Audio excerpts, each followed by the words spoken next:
জামিন পেলেন Hindol Majumdar.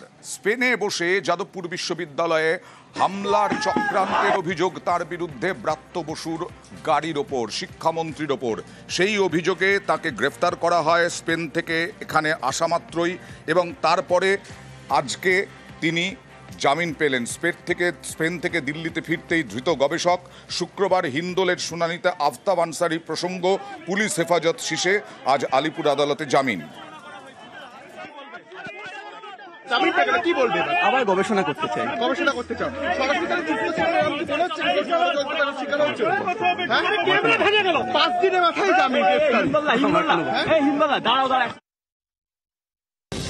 June high court নির্দেশ দেয় যে 1 অগস্ট থেকে 100 দিনের কাজের শুরু করার, কিন্তু কেন্দ্রের গড়িমসির অভিযোগ বারবার তুলেছে তৃণমূল।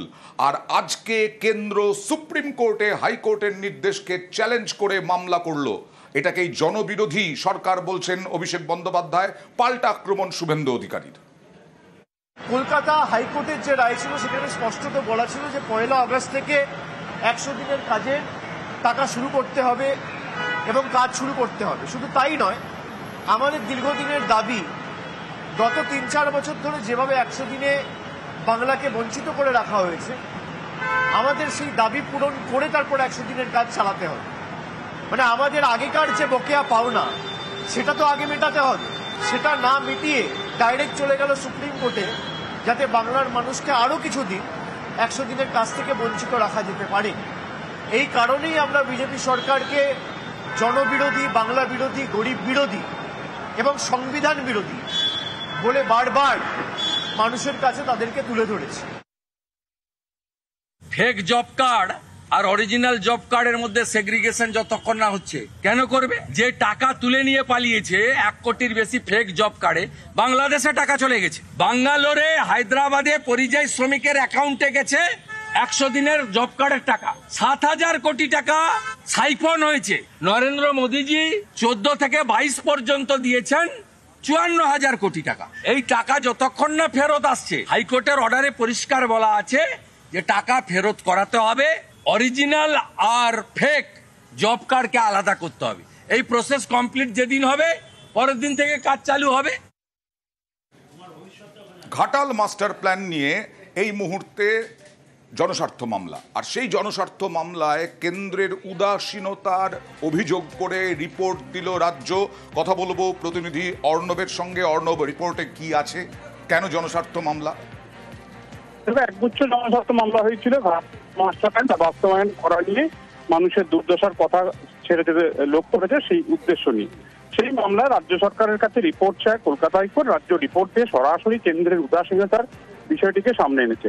একই সঙ্গে কেন্দ্রীয় সরকার তাদের ভাগে বা তাদের শেয়ারের যে শতাংশ হিসেবে টাকা দেওয়ার কথা এই প্ল্যান কার্যকর করার জন্য, তা দেয় না রাজ্যকে।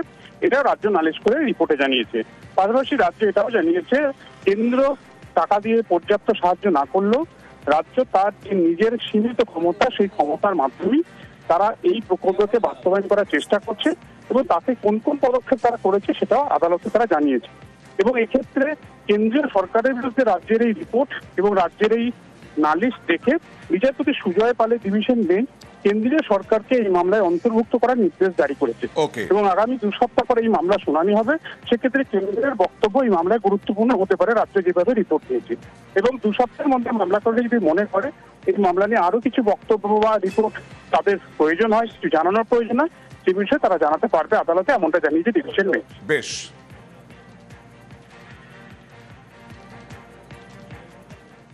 অনুব্রত মণ্ডল আইসিকে গালাগালি, সেই আইসিকে গালাগালি মামলায় আদালতে আত্মসমর্পণ করে জামিন পেলেন অনুব্রত মণ্ডল। কথা বলবো প্রতিনিধি ইন্দ্রজিতের সঙ্গে। ইন্দ্রজিৎ, জামিন পেলেন কিভাবে? দেখো, একদমই যেটা বলে রাখবো অয়নদা, গত 2 মাস আগে অনুব্রত মণ্ডলের যে অডিও ভাইরাল হয়েছিল, সেই মামলায় কিন্তু আজকে অনুব্রত মণ্ডল জামিন পেলেন। বোলপুর মহকুমা আদালতে অনুব্রত মণ্ডলের যিনি আইনজীবী, তিনি কিন্তু অনুব্রত মণ্ডলকে স্যারেন্ডার করান এবং তারপরেই অনুব্রত মণ্ডলের জামিন হয়। এবং সরকারি পক্ষে যিনি আইনজীবী ছিলেন, অর্থাৎ ফিরোজ পাল, তিনি তার সঙ্গে যখন আমরা কথা বলি, তিনি কিন্তু সরাসরি জানান যে পুলিশের একটা গাফিলতি রয়েছে, কারণ যে আদালতে এখনো পর্যন্ত কেস ডায়েরি সেটা এসে উপস্থিত যেমন হয়নি, পাশাপাশি কেসের যে অগ্রগতি কতদূর কি হয়েছে সেটাও কিন্তু এখনো পর্যন্ত আদালত জানে না। তার জন্যই কিন্তু অনুব্রত মণ্ডলের তিনি আইনজীবী ছিলেন সেইটাকে যেমন তুলে ধরেছিলেন, পাশাপাশি অনুব্রত মণ্ডল অসুস্থ রয়েছেন এবং তদন্তে সহযোগিতা করছেন, সমস্ত বিষয়টাকে দেখেই কিন্তু বিচারপতি অনুব্রত মণ্ডলকে জামিন দিয়েছেন। তবে কিন্তু অনুব্রত মণ্ডলকে বলা হয়েছে যে তদন্তে যদি আবারও অনুব্রত মণ্ডলকে ডাকা হয় সেক্ষেত্রে কিন্তু সহযোগিতা করতে হবে, তা নাহলে কিন্তু জামিন বাতিল হতে পারে। কিন্তু তা সত্ত্বেও অনুব্রত মণ্ডল জামিন পেয়ে গেছেন। ওকে, আজকে আমার মক্কেলকে সারেন্ডার করালাম এবং লালনেট কোর্ট বেল অ্যালাউ করেছেন। কোনো শর্ত দিয়েছেন? না, কোনো শর্ত দেননি, উনি তো অসুস্থ না, বয়স্ক অসুস্থ, সেই শর্তে বেল পেয়েছে। বলতে অনুব্রত মণ্ডল তো? হ্যাঁ, আমার একদম অনুব্রত মণ্ডল, উনি সারেন্ডার করে বেল পেয়েছেন। 8 ঘন্টা আটক থাকার পর ছাড়া পেলেন সুমন বিশ্বাস। এই সুমন বিশ্বাসের নেতৃত্বেই আজকে এসএসসি অভিযানের কথা ছিল।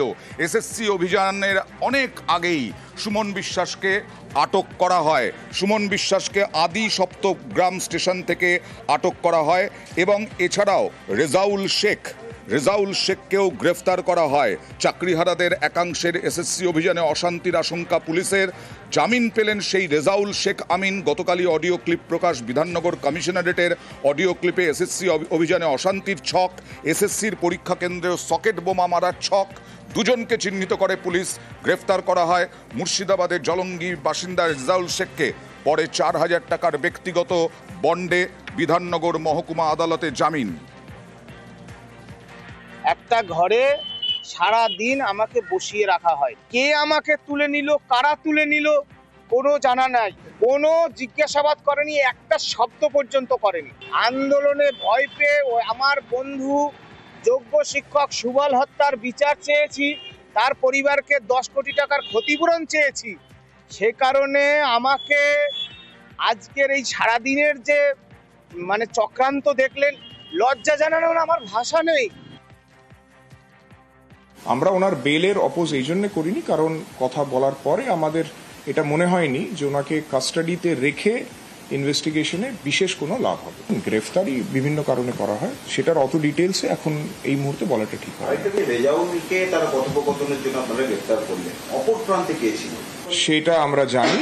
সেই ব্যক্তিকে এক্ষুনি আমরা অ্যারেস্ট করছি না, তাকে আমাদের টিম অলরেডি ওখানে আছে। তাকে আমরা প্রাথমিকভাবে 35(3) BNSS এর নোটিশ দেব, দিয়ে ফার্দার ইনভেস্টিগেশন চলবে। যে ওই সংগঠন আছে ওদের, যোগ্য শিক্ষক শিক্ষিকা অধিকার মঞ্চ, দুজনেই তার সদস্য। ইনভেস্টিগেশন নিজের মতো চলবে, যদি প্রয়োজন ফার্দার হয় যা যা করার আমরা করব। জামিন পেলেন হিন্দোল মজুমদার। স্পেনে বসে যাদবপুর বিশ্ববিদ্যালয়ে হামলার চক্রান্তের অভিযোগ তার বিরুদ্ধে ব্রাত্য বসুর গাড়ির ওপর, শিক্ষামন্ত্রীর ওপর। সেই অভিযোগে তাকে গ্রেফতার করা হয় স্পেন থেকে এখানে আসা মাত্রই, এবং তারপরে আজকে তিনি জামিন পেলেন। স্পেন থেকে দিল্লিতে ফিরতেই ধৃত গবেষক। শুক্রবার হিন্দোলের শুনানিতে আফতাব আনসারি প্রসঙ্গ, পুলিশ হেফাজত শেষে আজ আলিপুর আদালতে জামিন। কি বলবে? আবার গবেষণা করতে চাই। গবেষণা করতে চাও? সরাসরি 5 দিনের মাথায় জামিন।